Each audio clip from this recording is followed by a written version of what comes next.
Welcome to the Hawke's Bay Civil Defence Emergency Joint Committee for today. Welcome to everyone online.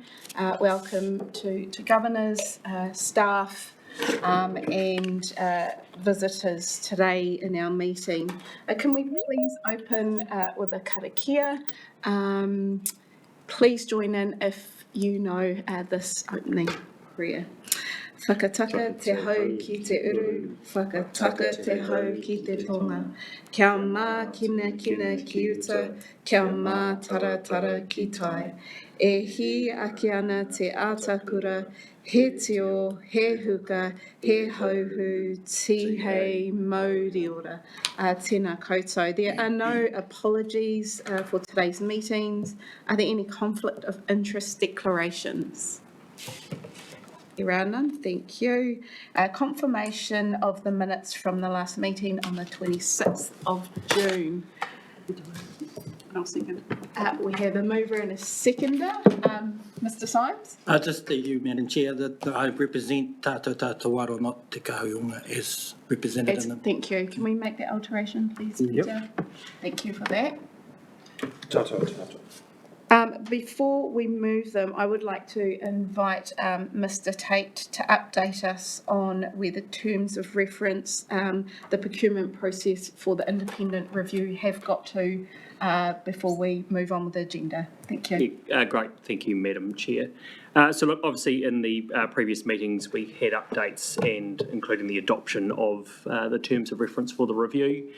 Pleasingly to say we've been through what is a really robust process, particularly in terms of HPRC's procurement requirements, having gone out to the market, identifying a number of suppliers, and through Mr. Symes and obviously the Chair herself have gone through that evaluation process.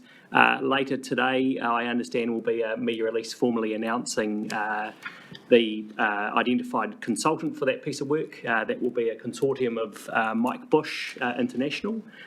Being really clear, though, in terms of Mr. Bush's appointment to this process, he sees it being a very different approach to the approach he took for the Auckland review, but also in that same vein, really looking forward to working collaboratively with all of Hawke's Bay to get that review underway. So in terms of kind of my role as KIG chair in that, recognising we've been through the procurement process, the implementation of the review now will be handed over to Mr. Pete's team in terms of implementation as well. So again, can pass that on to Nick for any further comment on that. So thank you, Mr. Tate, and thank you for all the work done in the procurement process alongside Mr. Symes. Kia ora. So all those who agree to move those minutes, say aye. Aye. Those against, carried. Kia ora. So we get on to our decision item, which is the request for inclusion into the Hawke's Bay Regional Council long-term plan. So, Mr. McDonald, do you have a presentation? Thank you. Thank you. Whereabouts is that? Item 4.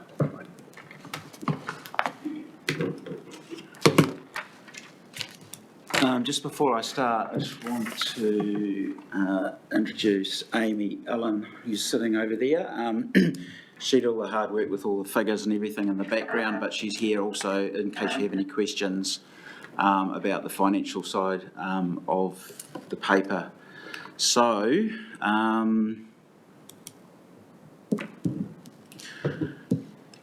So the purpose of the report really was to explore the issues, identify the priorities and identify possible options, and then finally to recommend to Hawke's Bay Regional Council funding requests for the LTP. So just by way of background, obviously we had a workshop where we explored the issues with the Joint Committee at the end of its last meeting. Since then, there's also been a workshop with the KEG, the Coordinating Executives Group, and from there we've worked up this options in this paper. So in terms of just where we're at the moment, this is really just covered off by a couple of things, and there's in the report there's what I've called the environmental scan, or the state of the environment as to where we're at, and that's in the papers, page 17. But there's also the organisational charts in there as well, so you can sort of see where our capability is at the moment. The key things that have been identified, really, workforce challenges. There is the sector overall does have a shortage of people since since the end of the COVID response. So this has been ongoing for sort of over 3 years. We have got increased demand across the workforce. There is workforce wellbeing challenges, and people are we'll call it response fatigue, and that's right across the sector.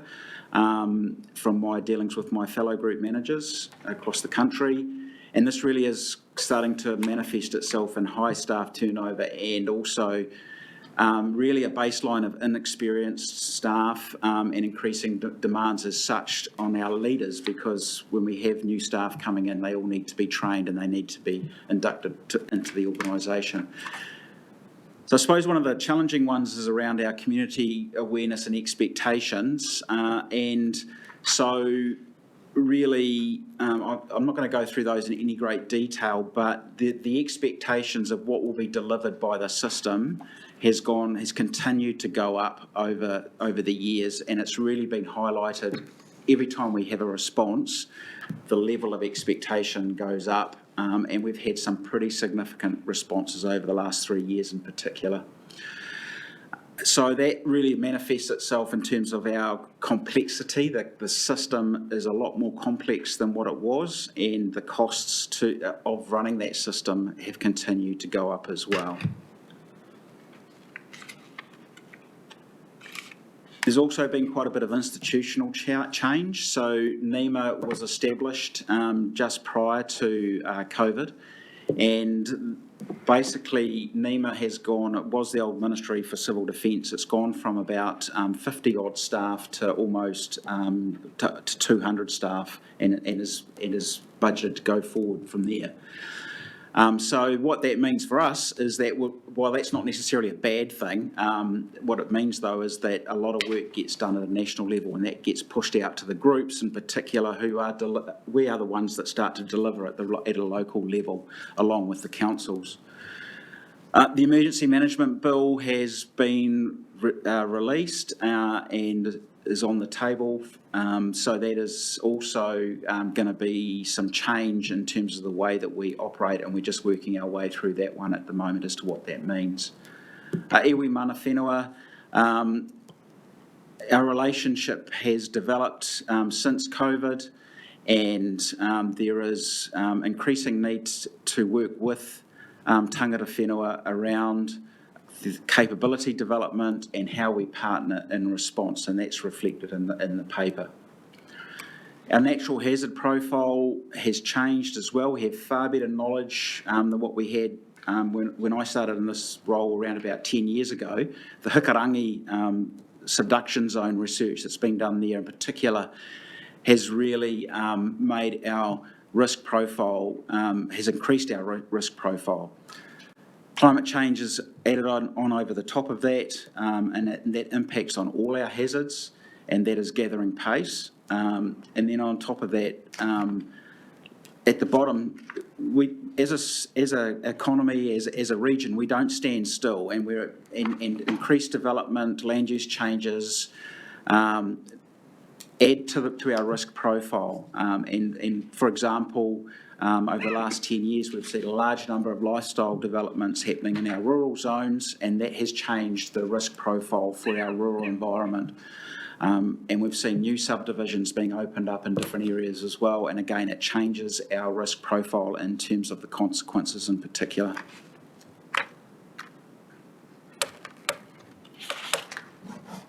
Key assumptions and facts, and these really came out of, and they're on page 25, these really came out of the post-Gabrielle environment in terms of the expectations and a number of other things. They're listed in the paper, I suppose, just as a way of taking, are there any questions on those assumptions? At this stage, I think they're pretty self-explanatory, but there may be additional ones, or there may be ones, or you may not agree with some of those assumptions, but that's where we got to with the KEG and the Joint Committee previously.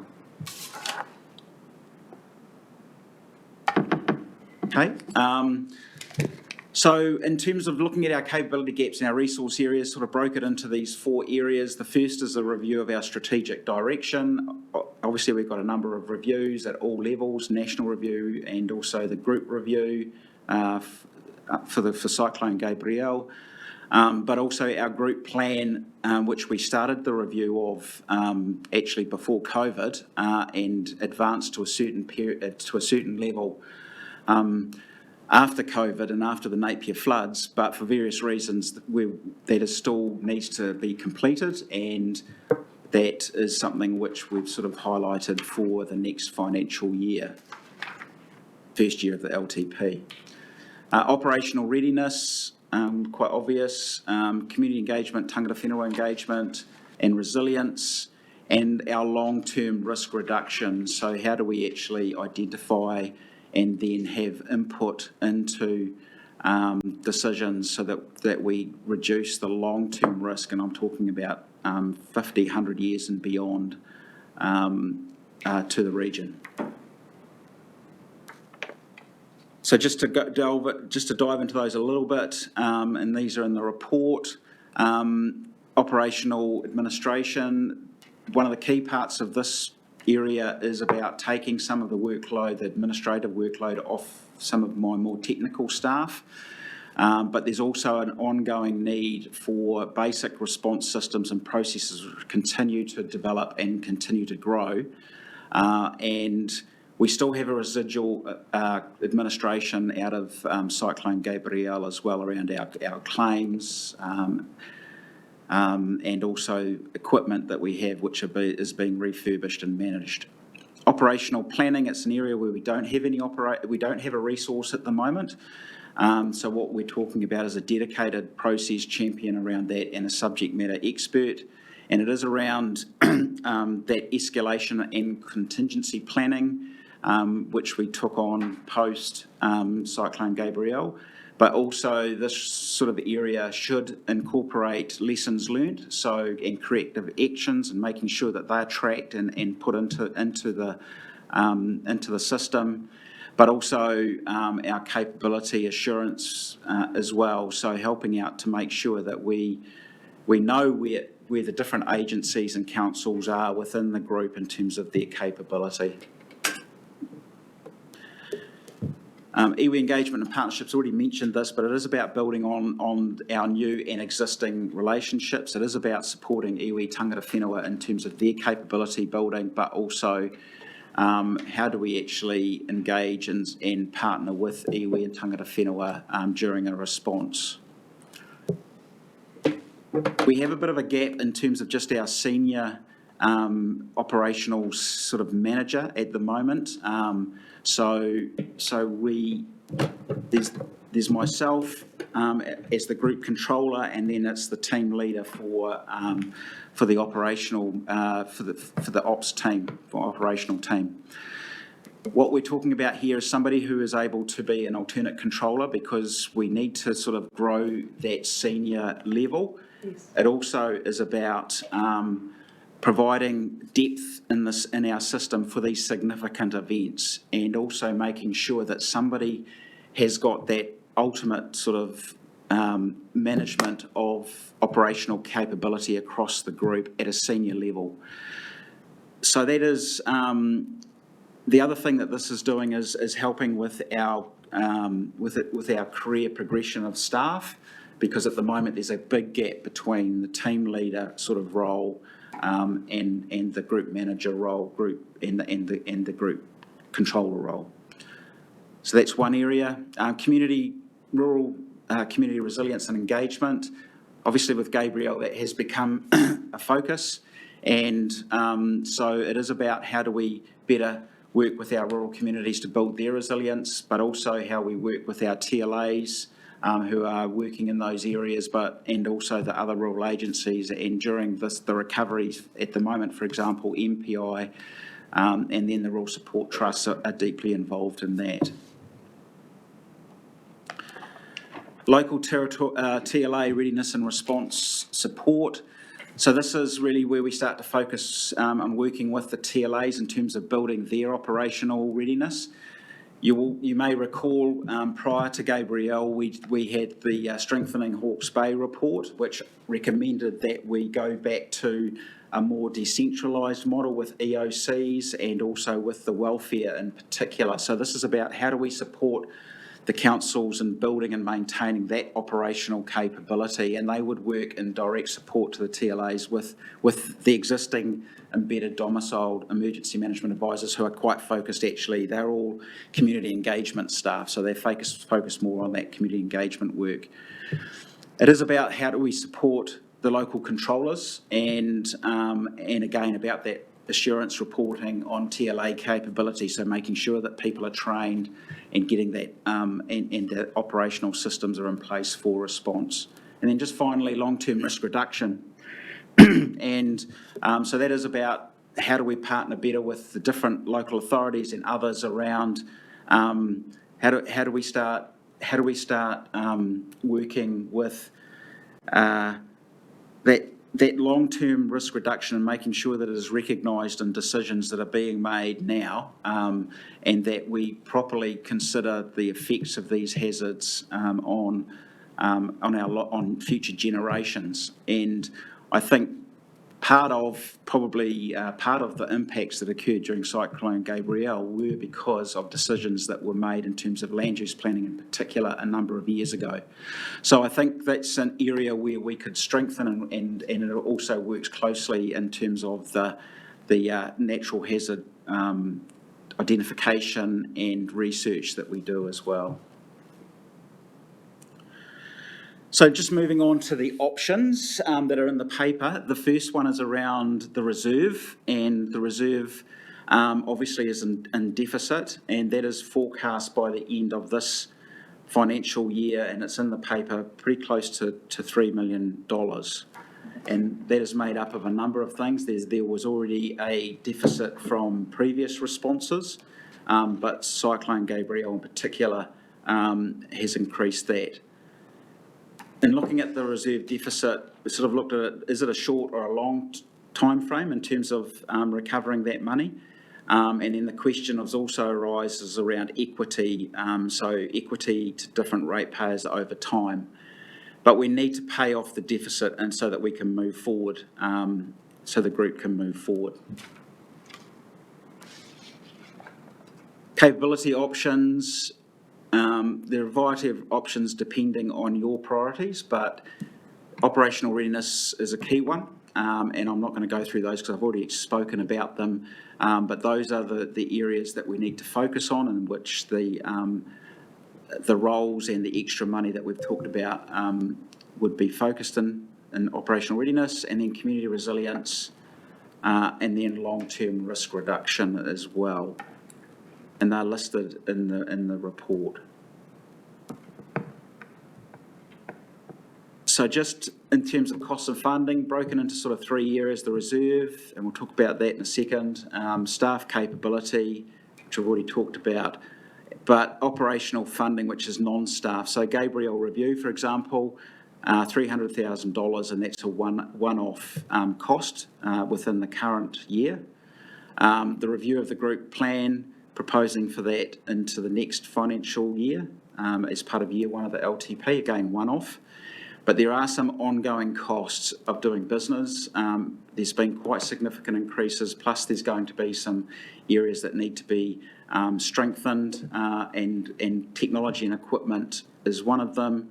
Storage costs, we were lucky in that we had the support when Hastings had those extra buildings next to our building. Unfortunately, with the development that's occurring in that area and the demolition of Heratonga House, we no longer have the ability to put store equipment, and this is mainly our volunteers' equipment, response equipment.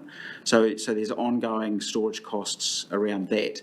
And then finally, increasing costs of community resilience planning. So things like signage has increased incredibly. We've done a lot of work in signage around tsunami in particular, but that needs to be, if we're going to maintain those signs and continue to develop them and put them across the region, then we're going to need to increase our funding there. So in terms of costs and funding, page 31 of the agenda is the summary. Targeted rate increase to address the deficit.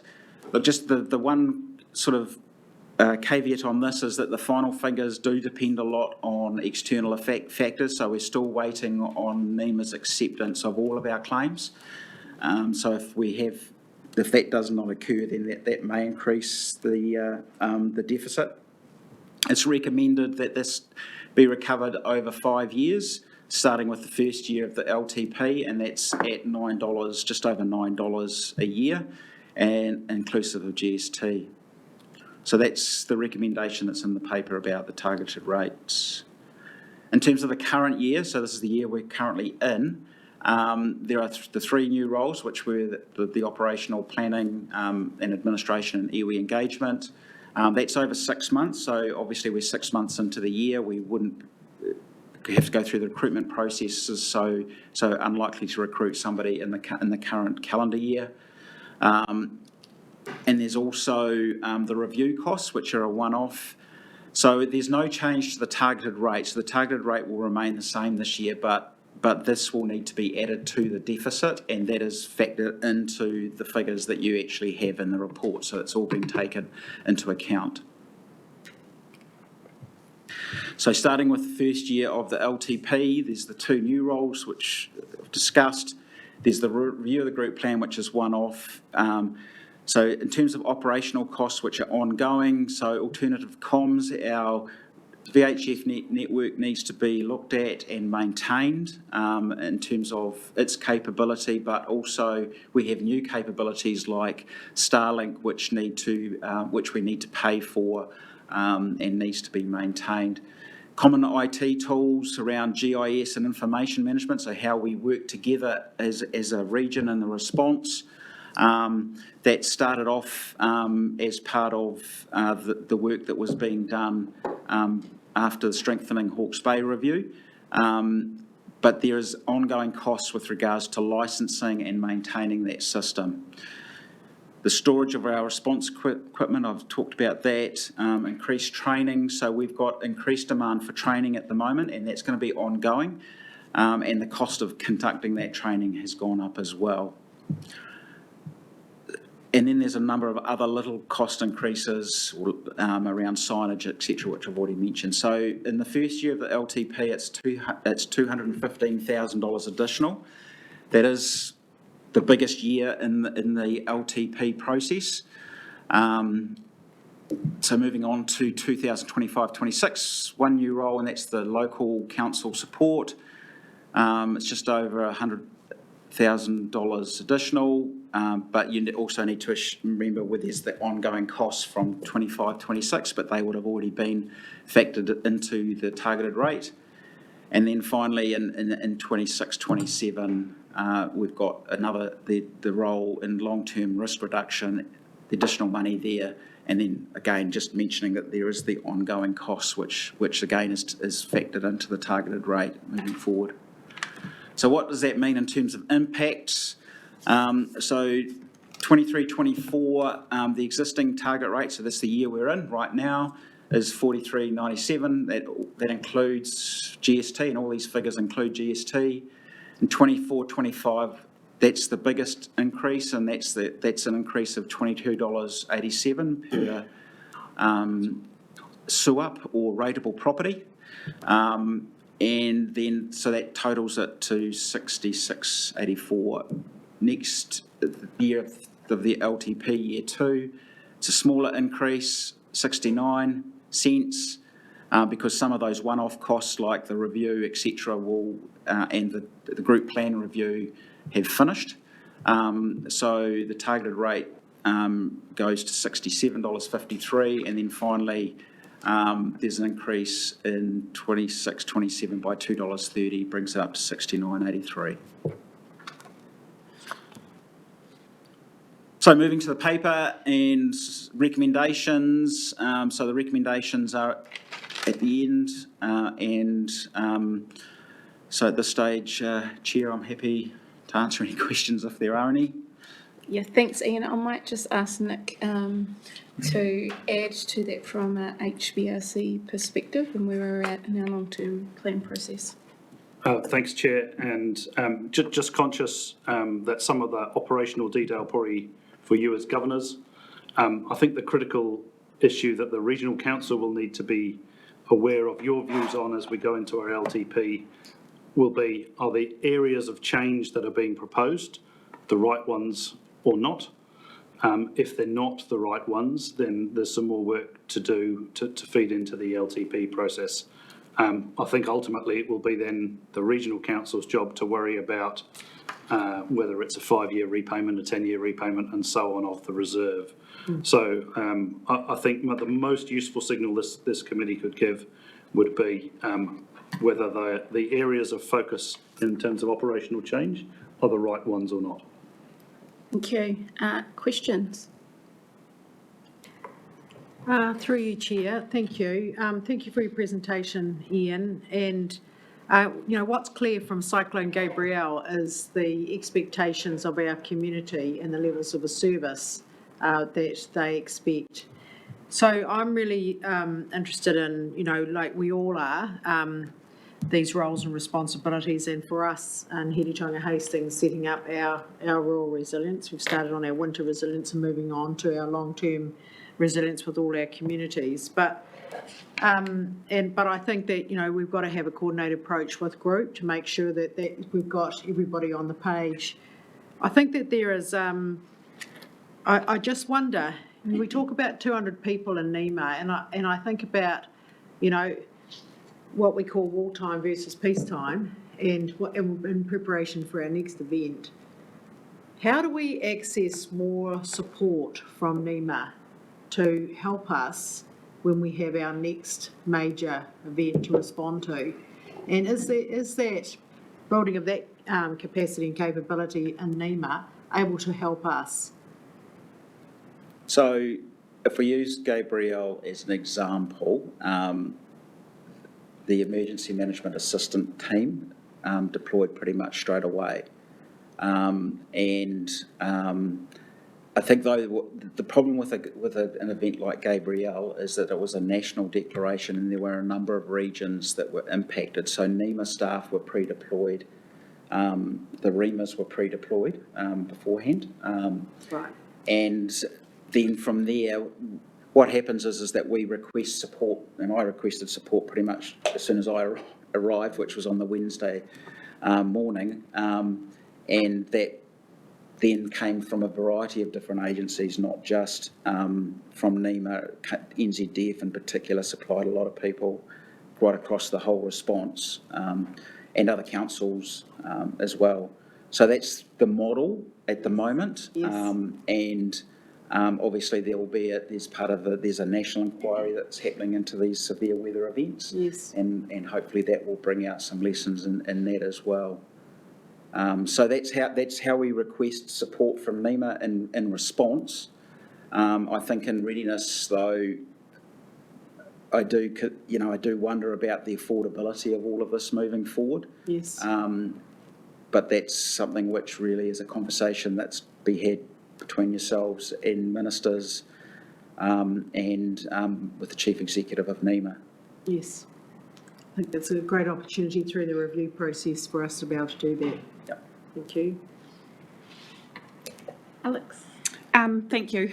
Ian, we're in a situation where we've got to do more, we've got to do it faster, and we've got to be stronger really quickly. So I'm actually concerned that we're undercooking this a bit. So particularly when the expectations are around how do we build community level resilience. And in this report, the word marae and the words around rural fire, volunteer brigades across rural environment are not used nearly enough. And that's what our community needs and expects us to work to in that resilience and planning space. So how have you come up with how we resource that? Because the budget line you've got there says 15,000 to support community resilience across the whole region. That seems like a really small amount, considering that's where the strength is going to come from in the future in terms of being able to respond, as if our communities are more resilient and more prepared and more planned. So can you talk to me about what's in that 15,000? Because it seems like a very small number to support what is effectively the most important piece of work to do. So the 15,000 is an additional to what we already have. That's the first point I'd raise. And the second thing is that is just operational expenditure. It's not the staffing. So, for example, the additional person that or resource around iwi engagement, the additional resource in terms of rural resilience, working with rural communities, plus the one of those roles is an administrative role, so that will lift some of the administrative stuff that some of my staff are doing as well, and shifts and allow them to spend more time in that space. So that's really, so I suppose if you add all those up, you're probably talking about, in terms of community resilience in those two areas that you mentioned, you're talking about probably close to over $200,000, probably about $250,000, the two new roles, plus the additional expenditure as well. And the training budget, for example, some of that training budget will be spent on training community leaders, for example, in community resilience, our community-led response. So, yeah. I'm still not sure that the increase is enough, because if what we say is what we've had up until now has been very well short of the mark, how is an increase of 15,000 on that and then an increase of 20,000 on training going to help us meet the mark when obviously we were so far from the mark? It feels like an increase that doesn't really match with where I think expectations and priorities are. Can I direct that to you, Nick, to provide a broader picture of actually where investment needs to come from, including group? It feels as though the conversation that you're just having kind of goes to the heart of what's the structure of civil defence in the region. And yes, we've got a review to come. One of the things the committee might value in the future would be items kind of structured around the 4 Rs. And then what are the various roles that we all have in contributing to both resourcing and growing those things. So there'll be roles for the group funded by the regional council. There'll be roles that are much better done locally by the territorial authorities. There are roles that are being done by tangata whenua in your connections to communities. And I think it would be really useful for the committee, and it won't be too late in the LTP process, to have that set out against the 4 Rs and all the collective investments that councils, tangata whenua and others are making around the region clear to us all, and where is the best place that we make that investment. So that would be my suggestion for kind of thinking about how this works, because some of it will be better done locally and some of it will be better done at group. Thank you. Baden. Kia ora, Baden. Yeah, kia ora tātou. Apologies, I couldn't be there today. Got a tūpapaku get out here this afternoon. Kia ora, Ian. Just kind of coming on behind Mayor Alex in terms of Māori community engagement. We'll go there first. That was a key, probably a learning throughout Gabrielle, is the importance of firstly having those links prior to any catastrophe, and then having those shored up in the response. And yep, Kapai, you're looking to bring on an extra 1 or 2 FTEs to shore that up.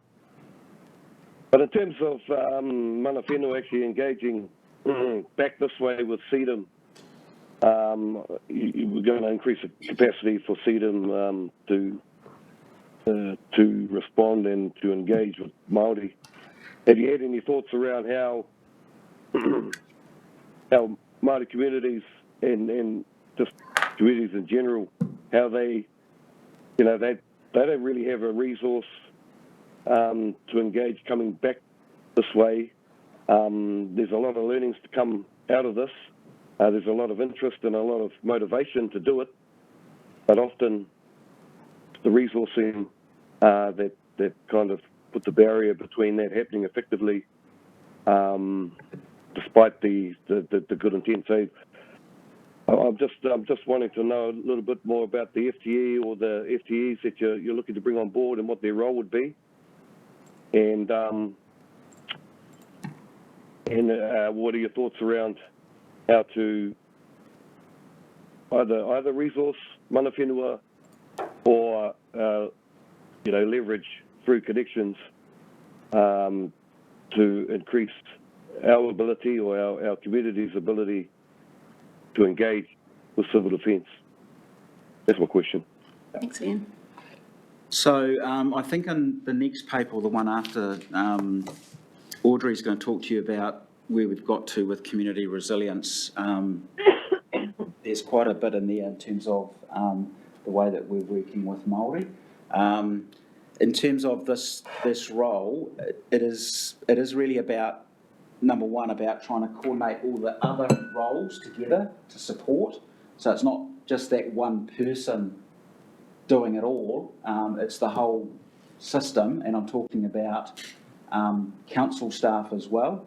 I'm talking about working with organisations such as Te Puna Pōkere. I'm talking about working with iwi, obviously. So that role I see as more of a, and look, we haven't worked through the detail of what exactly that role will do, and that's, I will say that when I was thinking about it, I was thinking, right, well, we must obviously talk to people like yourself or whoever within Māoridom to actually get some input into what that role should do.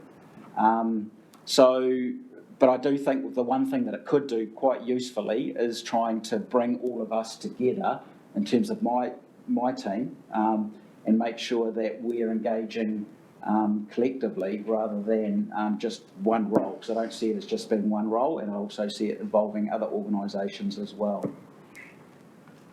Did that answer your question? Sorry? Yeah. I think that does answer it somewhat. And just the other thing I want to pick up on is rural isolated communities. We had Richard come in here, might have been the last meeting or the meeting before, talk about coastal, rural, we've got tsunami coming up on the agenda. Just ensuring that communities feel part of the solution, that they're not looking for freedom to come over the hill after an emergency. We can actually look towards ourselves, sort ourselves out for the first 3 days at least, and then look more to the centre.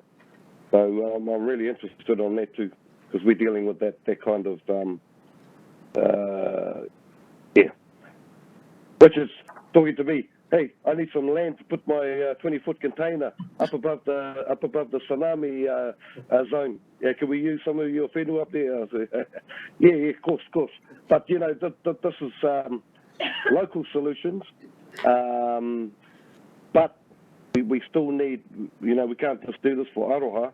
And where do you see some of this increased funding supporting local communities to do what they need to do to support our own, especially in the first 3 days?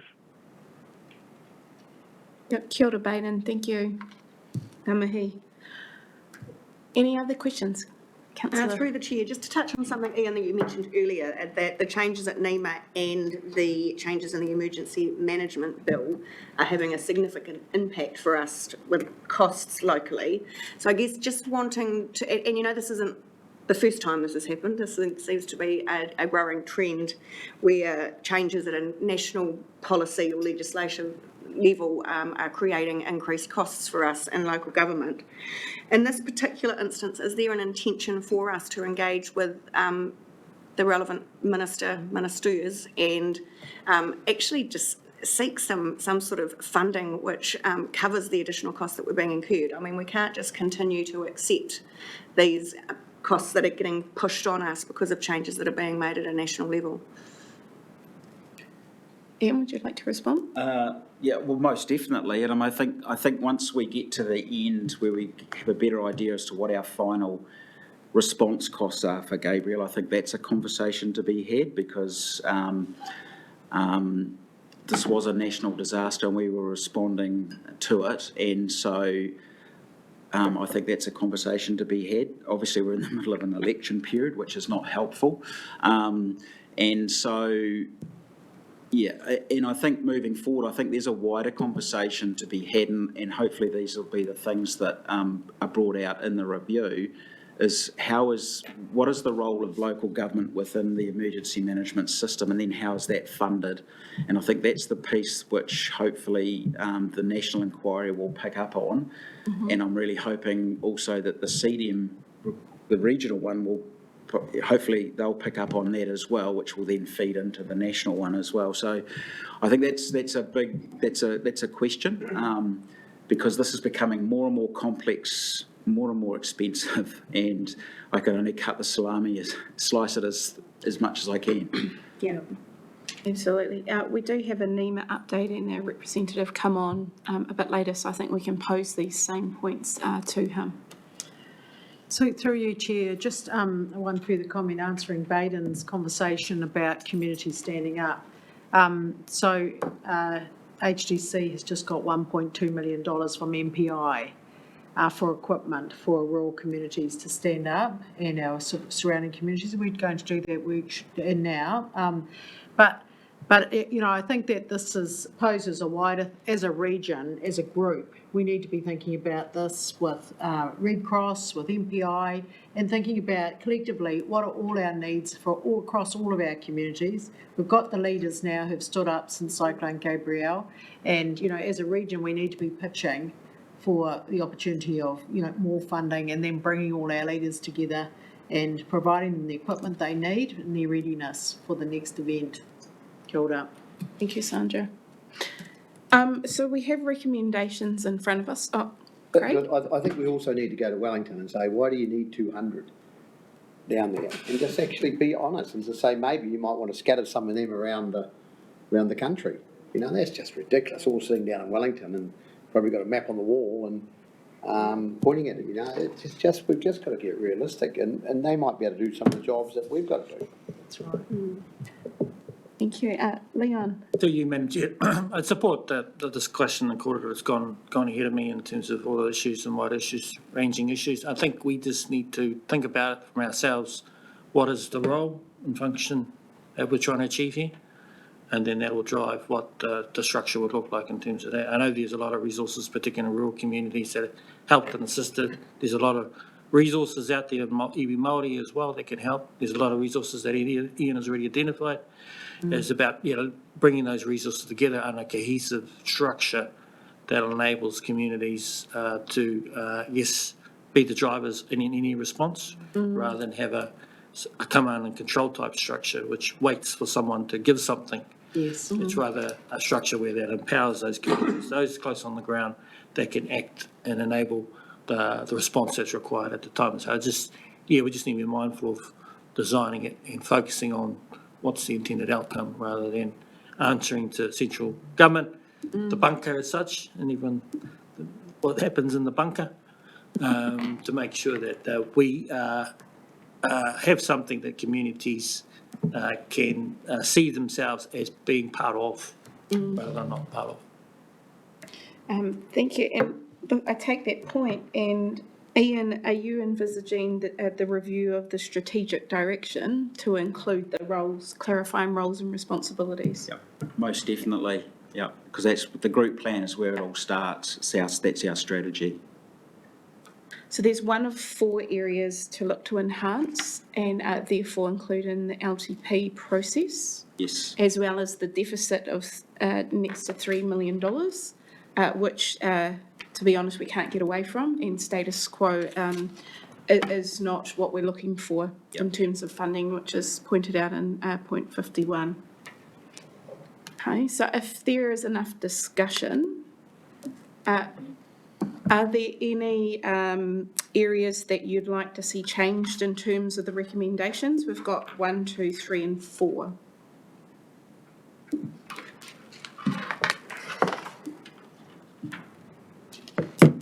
Madam Chair. Yes. I think that to give respect to the process for the regional council and the LTP process, we have to put something forward. But I think that we need to get the surrounding information to support that right, which is that there is still some water to go under the bridge for us in the next probably 4 or 5 months or so when it comes to key lessons learned and conversation about how the appropriate resourcing and capability sits between the local and regional coordination. Absolutely. And those things have got to come together. So this is a good start. Yep. And I don't know how the best way to put that into the recommendations we're being asked to do, but I think it's important to get that context there. Okay. Nick? Through you, Chair, if the committee agrees with that, you could have a note that those processes are going on to describe that future, as Mayor Alex just talked about, and that as a result of that, the recommendations here are kind of part of the transition to what our future operating model might look like. They're not the end point. And if you noted 2 recommendations along those lines, you might you make it clear to the community that this isn't the solution to everything. This is a step in the process. We all happy with those added notes? Yes? Peter? Yeah, Yeah. happy days. Yeah, we'll put some Thank you. together. Yeah. On that basis, are we happy to move those endorsements with those notes? Happy to move. Yes. Yep. So, Mayor Walker, Mayor Hazelhurst, would you like to speak any further for those? No? No? All those who agree say aye. Aye. Those against, carried.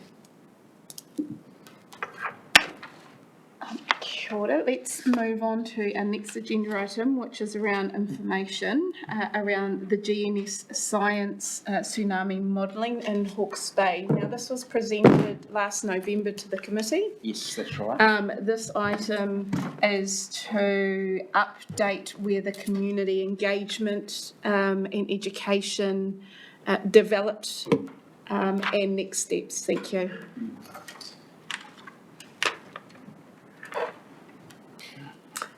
Kia ora, welcome. Thank you, Madam Chair. Right. I think that might work. I'm never sure about the technology here, but we've always got Peter to help me. Okay. You got a presentation, Adam?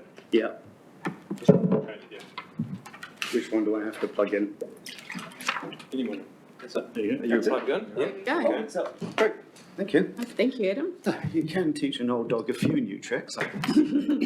Right, so as Madam Chair has already mentioned, this is a bit of a recap and an update of where we stand on the level 3, knowing that some of you weren't around when I presented back in November, and there have been a few changes since then. So the report was initially commissioned back in 2021, was prepared and finished and given to the CDEM group in the late end of June 2022. And it took us a bit of time to just get our heads around where we were at, but the rationale for commissioning this research was that the last model that we had done on tsunami inundation in the Hawke's Bay area was in 2011, so there had been quite a few changes, both in the spatial environment and in the computing environment. Plus, of course, we now had level 3 LiDAR data. So on the basis of that, we asked GNS to produce some new tsunami modelling. Now, just one thing to reiterate in terms of risk, we are always talking about likelihood and impact. And I just want to reiterate that the likelihood of a Hikurangi megathrust tsunami-genic earthquake is around 0.04% every year. Which, if you take a look close down to the bottom, winning the lotto is 0.00026% chance, and yet we carry on buying lotto tickets. So just letting people know that even though 0.04% sounds quite small, it's actually a significant risk when you think about year on, year on, year on. So we're going to just take a quick look at the Hikurangi megathrust situation, which is the one which worries us the most because we have very short time frames. We are expecting our communities to react to local knowledge, not any emergency mobile alerts or anything like that, because there won't be time. So basically, that's our long or strong get gone. So the Hikurangi megathrust, at the moment, we're talking about an MMI, or the magnitude of around 9.0, which was in the report, which generates a 14.2 meter wave height, which is about 2/3 of the way up that building across the road there.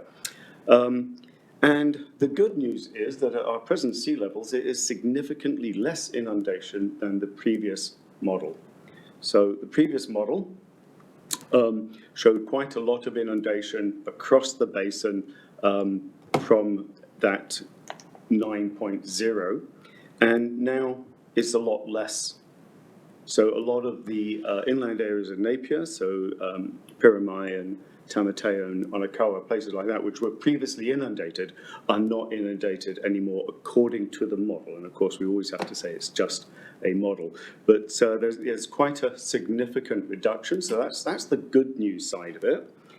After this, I don't have too much more good news. But in about 75 years, because of climate change mostly, but there are a few other factors that might happen, we'll be looking at rising sea levels. And by 2100, that same earthquake will produce similar inundations to our old 2011 model. So here we have the 2011 model is on the left-hand side, 2022. So if the earthquake were to happen today, that middle one is our inundation. And in 2100, with a sea level rise of around 1 meter, we would be seeing the right-hand side inundation. Now, again, that sounds like a very long way off, but when you're doing spatial planning or consenting or compliance or building critical infrastructure, that's well within that time frame. In about 125 years, when we might be facing a sea level rise of around 2 meters, which is what we are on track for at the moment, unless we really get our act together in terms of reducing greenhouse gases and emissions, the distant source earthquake, that's one coming from Chile or Japan or something like that with maybe 10 to 12 hours notice, is only a 3 meter wave height, which, however, because it's that lower level earthquake, we're looking at a 1% per annum, which is very high likelihood. And that creates the similar inundation to our 75-year Hikurangi megathrust, but it is 25 times more likely. Just same sort of maps. So again, on the left-hand side, that's a 14-meter wave happening according to the model in 2011. I've got a mistake on my slide there. The middle one is actually 2022. This is the new model produced by GNS, so that's the 14-meter wave happening today. But on the right-hand side is a 3-meter high wave, not very high at all, in about 100 to 125 years' time with sea level rise. And as you can see, there's significant inundation right across the Hastings and Napier area, predominantly Napier, of course. So just to go back to that likelihood, that was the likelihood of the megathrust. And there is the likelihood of that distant source.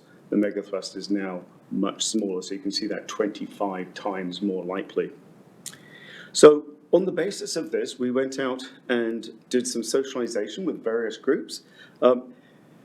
We had to be fairly low-key and informal, mostly because we were very aware of the sensitivity around Gabriel, that we had some traumatic experiences out there. We had some traumatized people, so we didn't want to rush out with lots and lots of bad news, but we did as much as we could.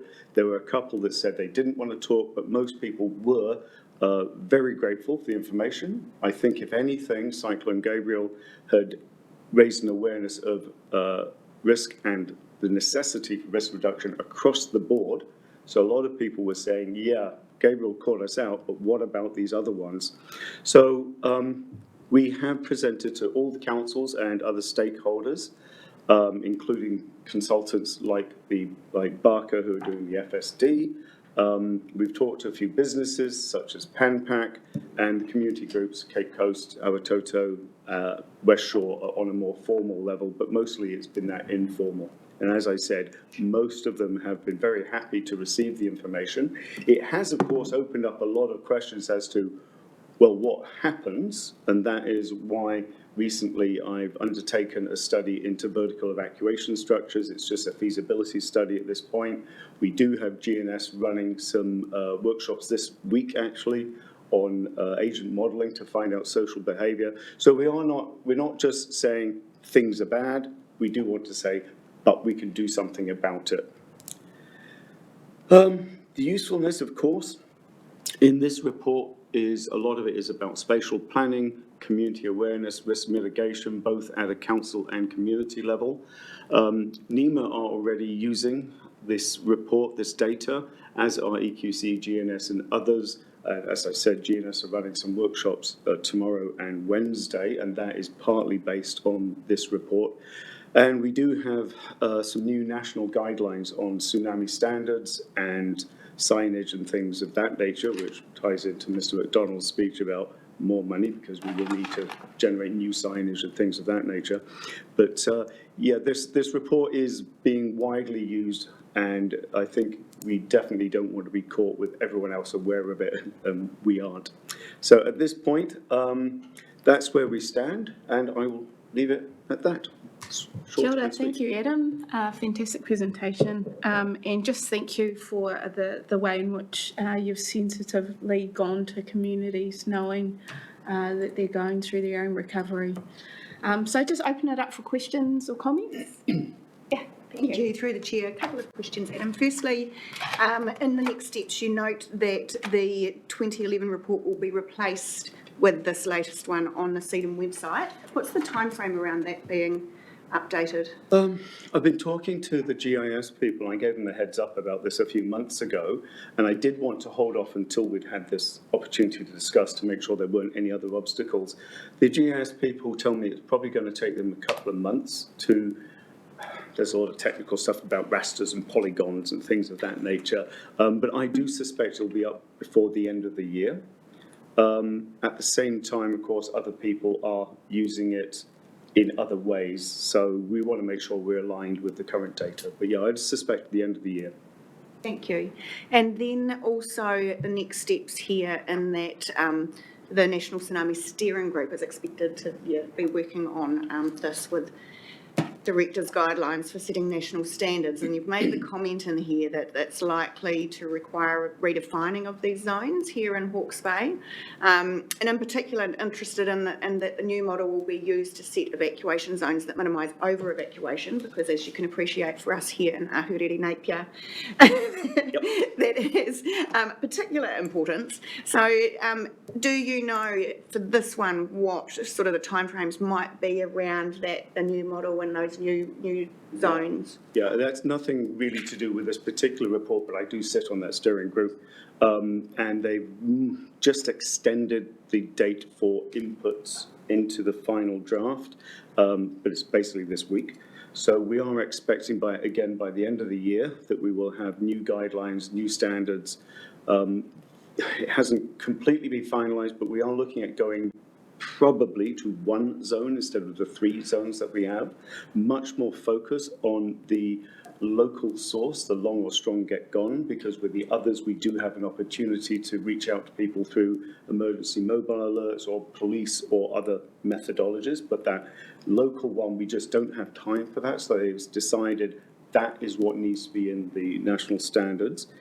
There is still a bit of debate as to whether or not we will have a second zone for marine and beach, and that's whether we'll do it on a case-by-case basis. So those standards and guidelines, like I say, should be through by November, and then there will be a 5 to 7 year implementation period. We are still pushing them for a little bit of cash to help us out with that. I think all the regions are saying the same thing. Like, you can't, as you brought up earlier, you can't keep throwing out these changes and expect us to pick up the bill. So that's definitely still on the table that we're pushing them as a steering group. Thank you. Welcome. Thank you. Baden. Kia ora, I was just interested in your modelling in the big change from 2011 to 2022. I thought it might have been the other way around, actually. Just with climate change, sea level rise, that the inundation would have been more, but it's gone down. And is there? I'm just trying to get that through my head. What's changed significantly to bring it back the other way? Most of it isn't in the physical side, it's in the computing side, in the model side. So back in 2011, we didn't have L3 LiDAR data, so we were looking at L2 data, sorry, L2 or L4? L4. Which way round does it go? Whichever, the less coarse, the less fine data, so it was quite conservative. We went, well, we don't know, so you always err on the side of caution. In addition, back then, what we did was, not us, but GNS modelled it on a couple of really big waves, and now we've been able to take an aggregate of all the earthquakes around the Pacific Basin.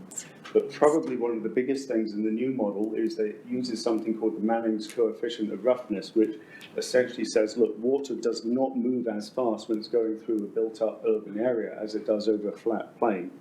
So it was able to take all of these new things into account. We've got much better computers in the 11 years, so they were able to do it finer. And that's given us that confidence to say, well, actually, it's probably going to be less than we thought, rather than having to err on the side of caution. One thing I should mention to everyone is that model with sea level rise, it means that it is likely that the tsunami will actually come up the main drainage channel south of the airport, and then it comes down south, so it wraps around Napier into Onakawa and Tamatea, which is something we hadn't foreseen. But that does give us some opportunities for relatively inexpensive ways of mitigation, because it might be possible that just pulling a stop bank, for example, it would lose us the airport, but we lose the airport anyway in this situation. So there's more, because it's more refined, it has given us more options for mitigation. But yeah, basically, to answer your question short, it is the degree of computing power and the refined modelling. Builder. Just my own.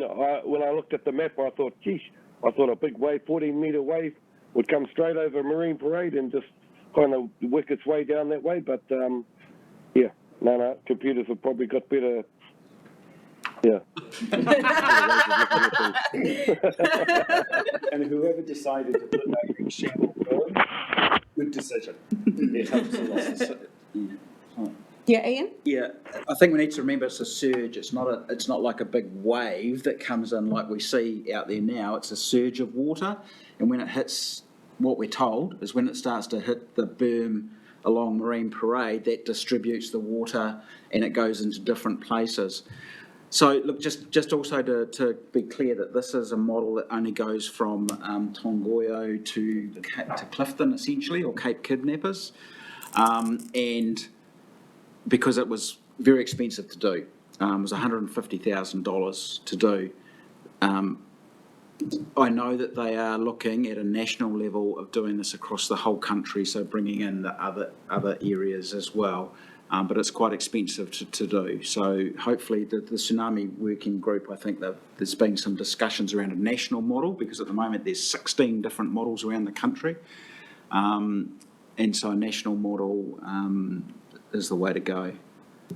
Yeah, I actually brought that up with the GNS scientist who did this 2022 model, and he'll be very happy to take the money from NEMO to do a national model.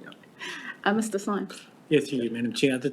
You just answered one of my questions regarding the rest of Hawke's Bay. You know, what's the plan for the rest of Hawke's Bay concerning this? So that's good to hear there. This is more of a financial issue about redressing, getting more information and data. I understand that our understandings of this change continually as we get better science, Western science. From an iwi Māori perspective, I guess what kind of engagement and incorporation of Mātauranga Māori have you considered bringing into developing? We've got Baden would know stories about this occurring in our people, you know, seeing the signs coming and then heading to the hills and knowing that. Is this what kind of level of engagement and extraction of that mātauranga have you investigated tapping into? Yeah. As the team leader for risk reduction, what I mostly do, is feed into our other teams, such as community engagement. So I'll probably leave that for Audrey, who is coming up right after me, to talk about how she then takes this information even further out into the communities, if that's okay. So just on that, the community engagement team does do a lot of that work, and so, for example, Ramoko's Walk, which was the earthquake booklet that we've done, I think there is a tsunami aspect to that one as well. I think telling stories at a local level and getting Māori in particular, links back to culture and te ao Māori. I mean, I think that's how we're going to increase resilience. So that is definitely on our radar screen. Yeah, understanding that some of our people don't listen to Western science and don't understand Western science and don't believe in Western science. They listen to a different ethos of mātauranga Māori. We're making sure we capture that in developing this. What we've done, Leon, in Aotearoa in Waimarama, where I live, is we've incorporated. We understand where the 30-metre mark is, but we've incorporated our own kōrero so that our kura and our kohanga reo, they know that the three pou and the pou has its own kōrero on the hill. When you get those warnings, you need to head up to those pou as soon as possible. But there's more of a kōrero tuku iho around the significance of the pou and some of the pūrākau that our ancestors acknowledged. Yeah, so we've used Western science, but also our and kawa to educate our tamariki and our mokopuna at kohanga reo. Hey, ka rongo mai a ruau moko.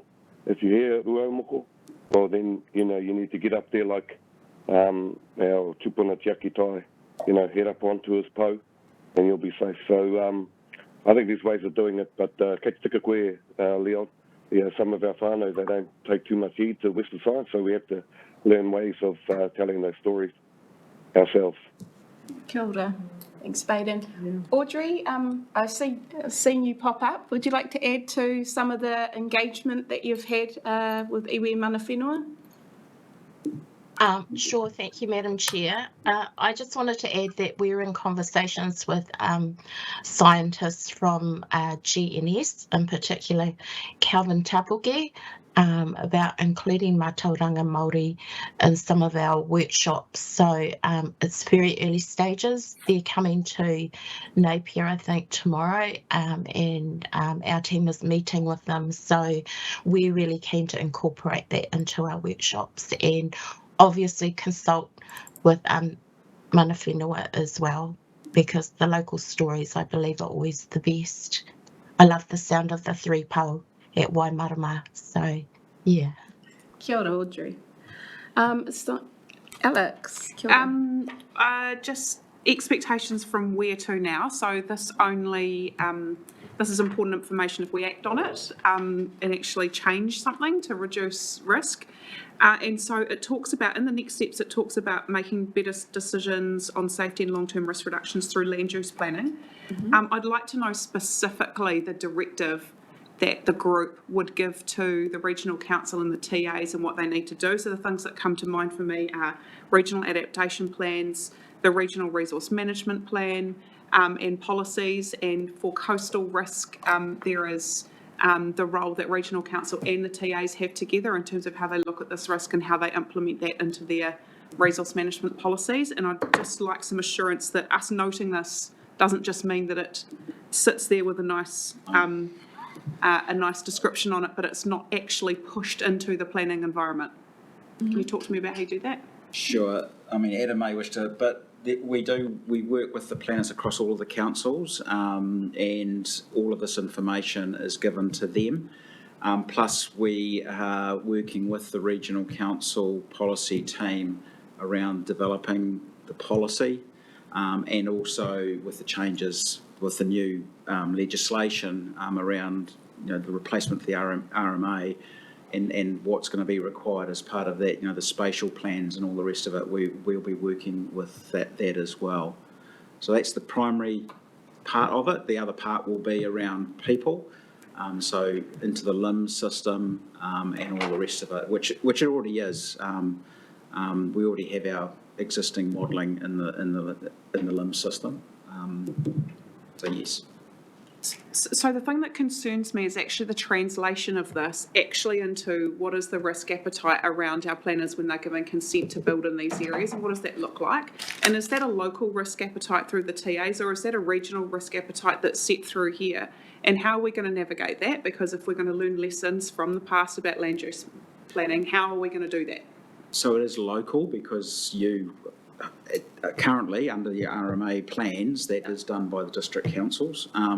So what we've been doing in Hastings, for example, we worked with them when they did the review of their plan to have rules about what we called vulnerable activities, I think was the terminology that we used, and it was around things like putting hospitals and rest homes and those sorts of activities into our tsunami inundation area, and then policies in place for when they looked at land use, the plan changes around rezonings and the such like. So that's the way that it manifested in the Hastings district plan, and we've been working with the other councils. We're working with Napier at the moment, and I think the natural hazards section's been put on hold for now. I think and some of this information will go into a beefed up and revised natural hazards section of their plan. Just on that, it might be worth asking the CEs or the lead CEU, Doug, around ensuring what Mayor Walker has suggested, that it's embedded in the right place in terms of policy change. Through you, Madam Chair, I'm probably going to default, unfortunately, probably back to Nick without doing too much of a hospital pass. It's not, recognising that it's primarily Napier Hastings focused on the data at this stage, and probably just recognising the hierarchy of where the policies sit at a regional level, which are then basically supported at a local level. So, Ultimately, it's a communication job to the territorial authorities, but I do think that the way that and this is a suggestion from the committee, from me as a newbie, is that if we construct some of these papers to deal with those 4 R's of risk, readiness and so on, the consequence of a piece of risk analysis is X, Y and Z, and it's for X, Y and Z to pick that up and run with it. And I just think we could construct the papers to help you see that line of sight in a more strategic way, and then our job as officials is to make sure that strategic line of sight happens operationally. If that helps you. Yeah, that would be very helpful. Yes. And through the chair, I can certainly attest to the fact that this information has been overlaid in our future development strategy work that we're doing with Hastings District Council. So it is, as you say, Nick, it's then those next steps that us as individual TLAs, how we use that information in terms of our future strategy and policy setting. So. Thank you. Thanks. There are no other questions or comments. We have the recommendation to receive and note the presentation and the report provided. I'm happy to move Mr. Little to second. All those who agree say aye. Aye. Those against, carried. Kia ora. Moving on to item 6. Audrey, you're still with us? Yep, kia ora. Would you like to lead out in the community engagement and resilience work update? Thank you. Kia ora koutou, ko Audrey Toloa Tuku Ingoa. This is my first presentation to Joint Committee, so I'd just like to introduce myself. I am the team leader for community engagement at the CDM office for group, and I started in my role on January the 16th, so I had a nice 1-month anniversary. I'll just try to switch over to Right. Ian, just wondering, are you going to share? Yeah, do you want me to? I'll run the presentation if you like. Oh, I was going to share. Oh. Do you want me to? Yeah, Share maybe from you, here. Audrey, because you're driving your presentation. If you can share your screen, thanks.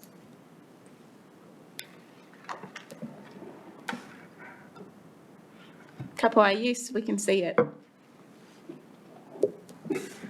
Great. Awesome. Oh, never done it No, no. remotely gone. like this. Sure. Yeah. It's all right. Try again. We just had a bit of a tech. Oh,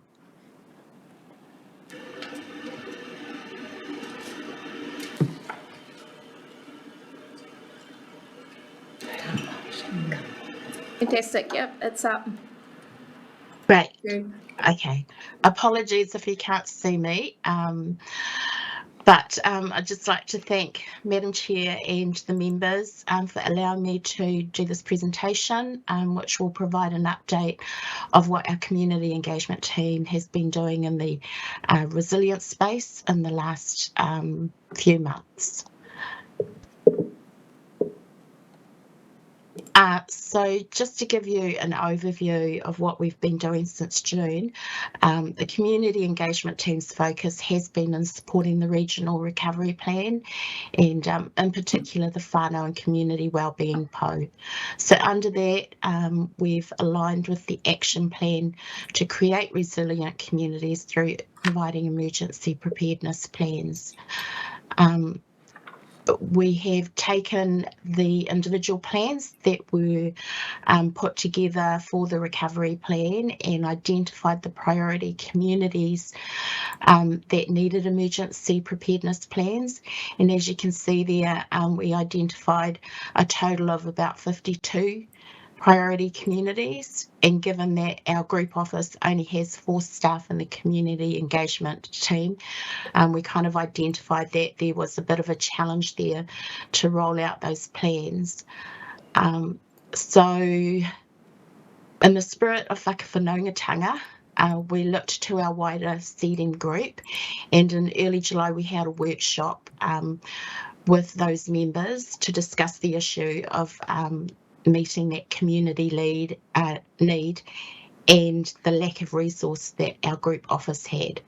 And we had over 50 attendees and 40 agencies that attended. So it was a great turnout and an offer of support. As a result of that initial workshop, we created a resilience working group.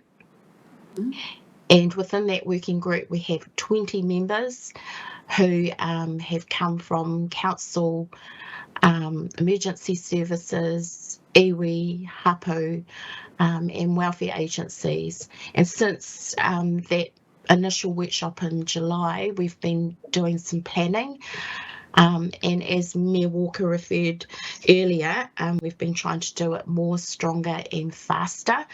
So we've practically been building the plane as we're flying it.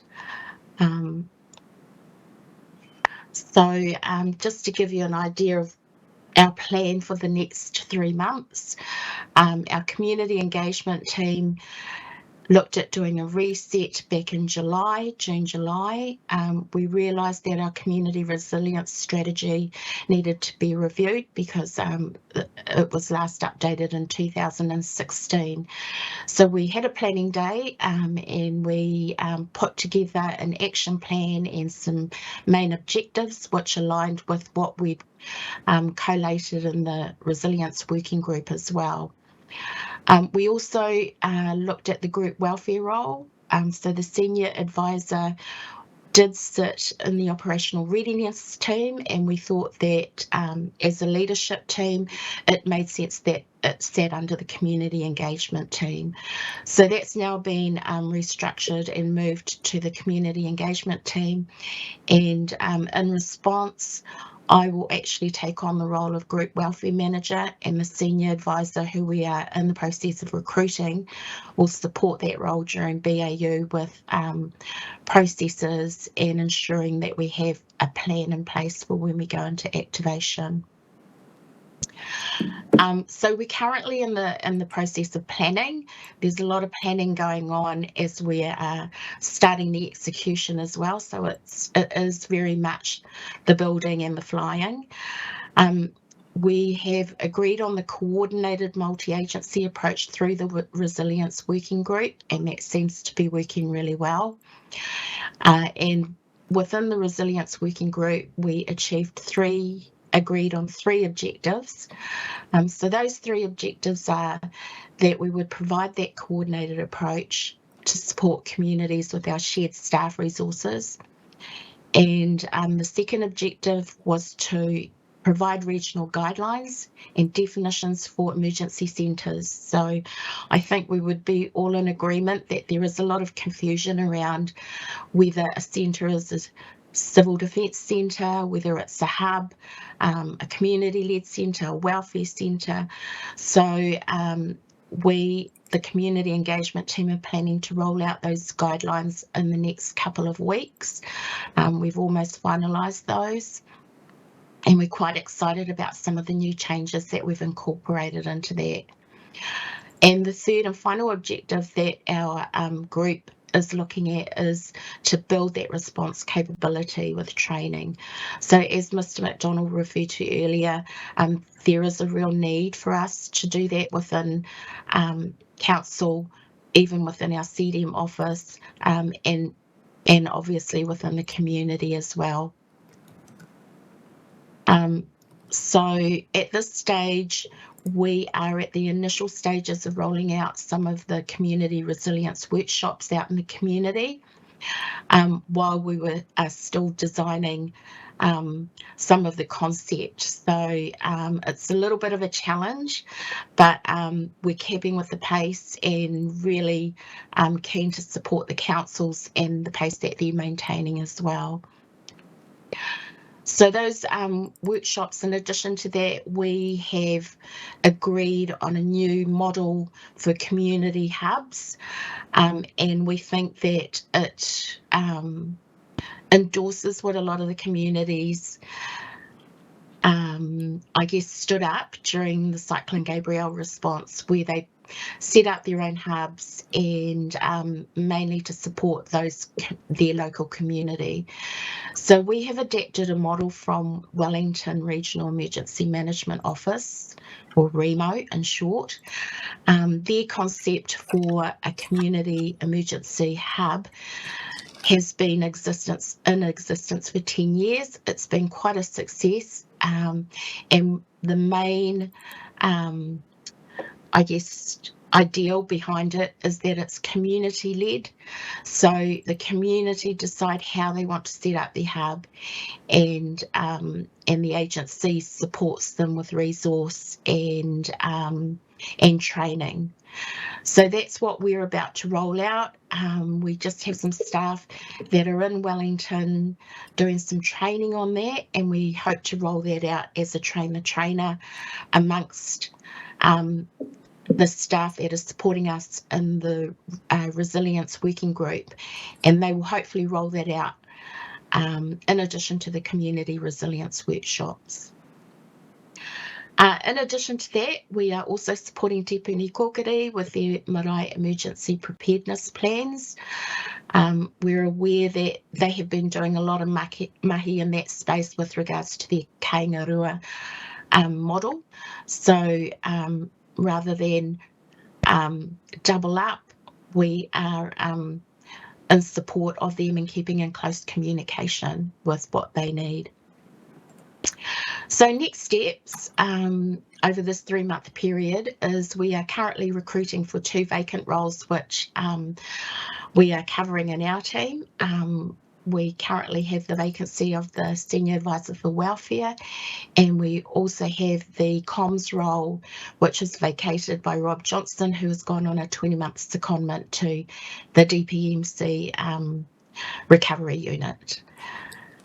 And we hope to have those 2 roles covered in the next month, which will make a huge difference to our team. As I mentioned earlier too, we are looking at building the response capability by rolling out training to the community. And Mr. McDonald alluded to that earlier with regards to some of the discussions we've had, for example, with Te Tai Whenua o Hiratonga, with regards to volunteers supporting the response by receiving training as a response team possibly. So those are in the early stages. And we are also mindful that there are discussions and planning at the moment going on with the second iteration of the regional recovery plan. So that could more than likely increase the number of impacted communities that we need to support out there with emergency preparedness. So just to go through some of the work that my team has been doing. So Lenny Ferris has been quite busy in Wairoa, as well as supporting the resilience work that's going on at the moment. He's also supporting the response work. So I feel for the community in Wairoa. There's currently welfare support for the 3 isolated communities that have still continued to be isolated from the lack of road access. And then there's whānau that have been impacted by the landslips in Mahia since the cyclone as well.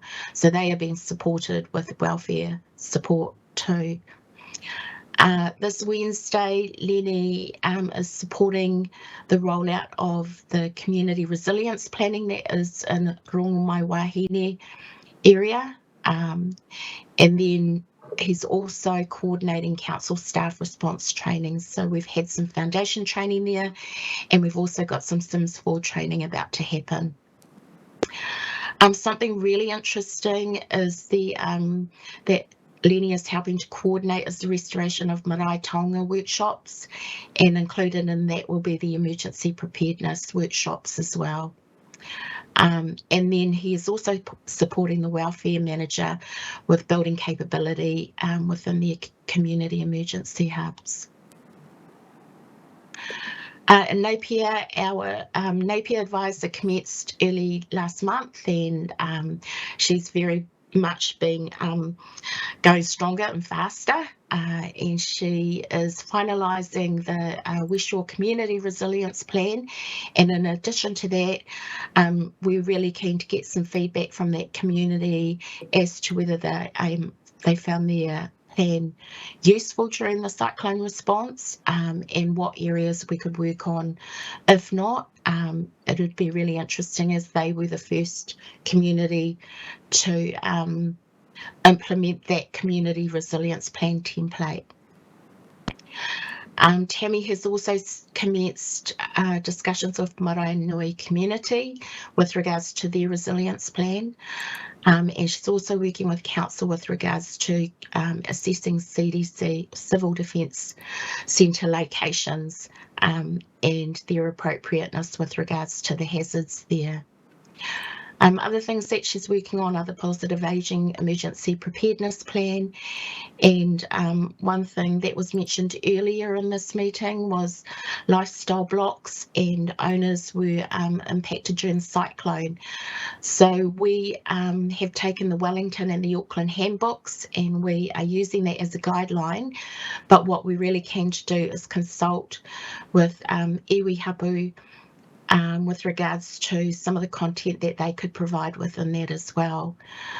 And also she's supporting initiatives like the Safe Napier event. Hastings is the role, I take that on as a part-time role, including my team leader role. So I feel a little bit mummy that I haven't really done as much as the rest of my team. But I have been supporting the council with regards to some of the community events. For example, we supported the Putorino School Fun Day, and that was really good to get out into the community. And I've been out to Marae Kākoho, and we're about to roll out the community resilience plan workshops for Te Pohui. In addition to that, Kaweka Community Catchment Collective have just formed a formal group for funding, and we're really excited to be able to tautoko them with a letter of support. Oh, sorry, I clicked on the wrong thing.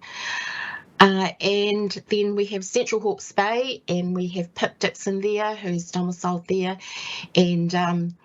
and she definitely likes to keep her head down, and as you can see, she's working on quite a few projects there and working closely with council. So she has progressed the Mataweka Marae Emergency Preparedness Plan in conjunction with Pam Cooper, who is part of Māori Council. She's supporting the community conversations that are rolling out at the moment with regards to the second iteration of the recovery plan, and also looking at an alternative EOC location. She's also providing a lot of operational support with regards to resource kit for the emergency hubs, and also piloting an IMT workshop, which we are hoping to roll out to the other councils once we do the learnings on that next month. So to conclude with that, at the end of the year, she is planning an exercise, a local exercise for IMT to practice on, and that will be led by FENS based in Takapau. So just to end, there are some general community engagement projects going on as well. We are revising the community resilience strategy. So what we did was we agreed on the action plan, but we haven't actually finalised it because we just haven't had the capacity. And we are currently working on the Train the Trainer framework, and that will hopefully improve, I guess, this resilience within the communities, and we'll be able to roll out more community workshops in support of their hubs in the near future. Another area that we are really keen to, I guess, foster is iwi hapu engagement, and I know that there was kōrero earlier about that. And hopefully with the recruitment of an additional staff member who is able to support us in that space, we'll be able to make some growth in that area. We also are aware that there are disproportionately impacted communities, and so that's another big project that we need to focus on too, once we have the capacity. And then as well as that, we have the Shakeout campaign on the 19th of October, which I'm all really pleased to say all the councils have got behind, and we're really looking forward to rolling that out in conjunction with the councils. And then in addition to that, with my other hat on, I have been meeting one-on-one with many of the core agency representatives in the welfare space, and just getting some learnings from them about Gabrielle and how we can possibly work better together in future activations. So that's the conclusion of my presentation. Are there any questions? Kia ora, Audrey. I just want to thank you on behalf of the Joint Committee for the super wahine activities you're doing across a whole lot of different portfolios. So thank you for your presentation. Are there questions or comments for Audrey? It was really good, the breakdown across the region. Thank you. Thank you. So, yeah, really informative. Fantastic. Thank you. Question, Mr. Symes? No, sorry. Baden, kia ora. Yeah, kia ora, Audrey. Just in the Heretaunga area, if you engage with the Tai Whenua for Heretaunga, they have the Runanga Nui, which did all our COVID stuff, and they, they'll be the right. Yeah, I think there's about 14 or 15 marae there that you can start engaging with in the Heretaunga area. Thank you, Mr. Barber. I have engaged with Dale and Patricia Nuku. So yeah, we've had a couple of meetings already. So thank you for that. Onto it. Mr Symes. Just one thing, or to you, Madam Chair. Have you undertaken a community resilience scan in terms of what's in the community? I know ourselves, particularly Māori, have been getting these containerised containers delivered to different areas. I'm just wondering whether you've been working closely with iwi Māori that have been offered that opportunity. And Mr. Baden-Barber has mentioned about the whenua te putas containers. So I'm just wondering if we're working closely and connected in on that particular issue. Thank you for that, Mr. Symes. That's an area that we could probably improve on. I know that we have been taking direction from council, and we also have guidance from the Rural Fire Service as well. But I will definitely follow up on that because I think that's an area that we could focus on. Thank you, Audrey. Ian, do you have any further comment on that question? No, other than obviously yes, as we run through the community resilience plan process, which Audrey is running, those are the assets, I suppose, that we identify and put into that plan so the community knows where they are and all the rest of it. Yeah, that's the key thing. Goodbye. Thank you. Inconsistently available around the region. So I'm not aware of any containers in Central Hawke's Bay, for instance. So that shows why probably an environment scan and joining the dots is important. Yeah. Good point. If we're happy to move this report and update, could I have a mover?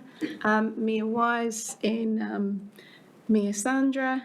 All those who agree say aye. Aye. Vote against, carried. Kia ora. Thank you, Audrey. Okay. Right, moving along to item 7, our group operational capability and preparedness update. If we could just have an executive summary of that, Ian, and then any questions you have. We also have a breakdown per council. Now, would our CEs like to report on those breakdowns as we move through the paper? Can do. Can do? Yep. Okay, well, we'll start with you, Ian, and then I'll just invite each representative from the council. Thank you. So look, a lot of this has already been covered and obviously individual councils provided their own input. I suppose the real question from me is, do you want us to carry on with this sort of report? And if that is the case, are you happy with what's in it, as in the format or the information? Is there something that's missing? And then I'm just sort of suggesting maybe we do this every 6 months so that you're aware as to what's happening. The only other thing I would say is that in the report there's a little bit in here about, or quite a bit in here about SIMS training. There is a real bottleneck in SIMS training at the moment because SIMS training is NZQA, and so we have to use external trainers to do that SIMS training, and all of those trainers are basically booked up till the end of the year. And now we've managed to get some, but that's right across the country, so that is a bit of an issue. The cyclone meant that everybody's now running around organising SIMS training, but we'll just continue on with that. So that's it from me. Chair. Thank you. That's you from the GECC capability update as well? Yep. Yep. Okay. Doug, since you're already here, would you like to kick off with Central Hawke's Bay's update? Yeah, great, thank you. So as I understand, this has come from our EMO, who's not this EMA, who's put this together. So look, happy to take it substantially as read. And just noting as well that there is a PE item later as well about the appointment of our 3 new controllers as well. So other than that, happy to take the report substantially as read, Madam Chair. Thank you. I'll just invite our CEs. Would you like to just come up to the microphone and just an executive summary and update from your council's perspective? Thank you. Kia ora, Louise. Kia ora. I mean, pretty much the same. I've nothing really more to add other than is already in the report, but happy to to take any questions. Kitia, kia ora. Very similar to Louise. Nothing further to add, probably just to note that our isolated communities in Wairau still are requiring support and is taking up a lot of our time. Kia ora, Bruce. Kia ora. Step in. For Nigel. Just one thing on Hastings, I think, in addition, and it's noted in paragraph 30, just the staff are tired. So I think just noting that if another event was to happen, Yes. the impact on the organisation, well, the impacts from Cyclone Gabriel have been significant and continue to be. So. Thank you. Do we have any questions, comments for the team here on those updates? Councillor? I actually just thank you for that, and this is a really helpful paper, Ian, thank you, appreciate it, and to give confidence to the system. But I think when we do it again, it would be really helpful to have a little bit of analysis of what scenarios can we cope with based on what our resource capacity is right now. So probably coming from a bit of KEG analysis, you know, if we take the different types of events that potentially we have to deal with, what could we cope with and what couldn't we cope with? And I think that would be practical for us to understand from the response perspective. Yeah, good idea. Thanks for that feedback. Any other comments or questions? No, we're happy to see this every 6 months or every meeting. Absolutely. Great. Every 6 months, yeah. Yep. Can I suggest that maybe we write to NEMA or possibly even to NZQA about the availability of training? Because our workforce are pretty burnt out. We need newly trained workforce more than anyone. And so maybe it's a bit of advocacy we could do. Absolutely, on behalf of the Joint Committee. Everyone's agreeable with that? Good idea. Thank you. Ian? Support Can we that. put that on the list? Thank you. If there are no questions in terms of this update,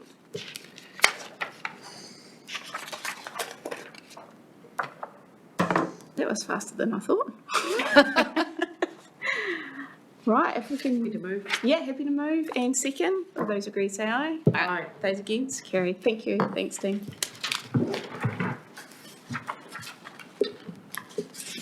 All right, moving along. Do we have our NEMA? No, they're not representative? online. Not online. I've sent them the meeting. Must have been listening in earlier on. Can't get out of the All right, well, we'll have to move on then. If we can just make a note, Ian, for next time. Yep. Yeah. I think they need to be here, actually. They do. I'm Physically be here, you mean? Yes, Yes. actually physically be here. I think They so. usually are, but, yeah, I think I'll make that point. Thank you.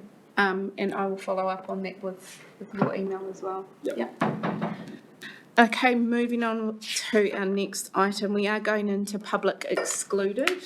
So can I please have a mover for this item number 9, around controller appointments to move into public excluded. Mayor Little and Mayor Wise, you're happy to move in second? All those agree say aye. Aye. Those against, carried. Thank you. I just need to make sure there's any